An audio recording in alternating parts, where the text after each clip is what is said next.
ভারত ধর্মশালা নয়, বিদেশি শরণার্থীদের আশ্রয় দেওয়া সম্ভব নয়। শ্রীলঙ্কার তামিল নাগরিকের মামলার শুনানিতে এই মন্তব্য সুপ্রিম কোর্টের। আমরা 140 কোটি দেশে লড়াই করছি, সবাইকে আশ্রয় দেওয়া সম্ভব নয়, মন্তব্য বিচারপতি দীপঙ্কর দত্তের।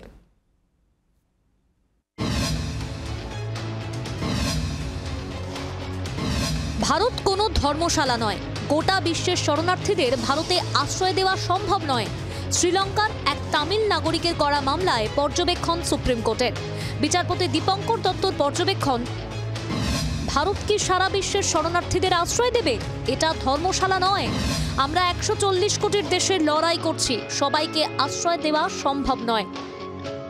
ইউএপিএ মামলায় সাজাপ্রাপ্ত এক ব্যক্তি মাদ্রাজ হাইকোর্টের নির্দেশকে চ্যালেঞ্জ জানিয়ে সুপ্রিম কোর্টের দ্বারস্থ হন। নিজের দেশে ফিরে গেলে প্রাণের ঝুঁকি থাকবে, এই তথ্য তুলে ধরে ভারতে থাকতে দেওয়ার আর্জি জানান। তবে তার সেই আর্জি টেকেনি শীর্ষ আদালতে। ইউএপিএ মামলায় গ্রেপ্তার হওয়া এক ব্যক্তির, যিনি সাজা গ্রহণ করেছেন, সাজা পেয়েছেন 7 বছর, আর সাজা শেষ হওয়ার পর শ্রীলঙ্কার সেই বাসিন্দা, শ্রীলঙ্কার সেই নাগরিক, তিনি দেশে ফিরতে চাইছেন না, ভারতেই থাকতে চাইছেন। মানবিক একাধিক কারণ দেখিয়ে দেশে থেকে যাওয়ার জন্য, অর্থাৎ ভারতে থেকে যাওয়ার জন্য দেশের সর্বোচ্চ আদালতে মাদ্রাজ হাইকোর্টের একটি রায়কে চ্যালেঞ্জ জানিয়ে আবেদন করেছিল। বিচারপতি দত্ত জানতে চান, ব্যক্তির কি ভারতে বসবাসের অধিকার রয়েছে? সংবিধানের 21 নম্বর অনুচ্ছেদ অনুযায়ী আটক হওয়া আইনি প্রক্রিয়া মাত্র।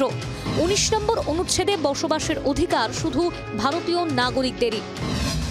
2015 সালে নিষিদ্ধ জঙ্গি সংগঠন এলটিটির সঙ্গে জড়িত সন্দেহে গ্রেফতার করা হয় শ্রীলঙ্কার ওই তামিল নাগরিককে।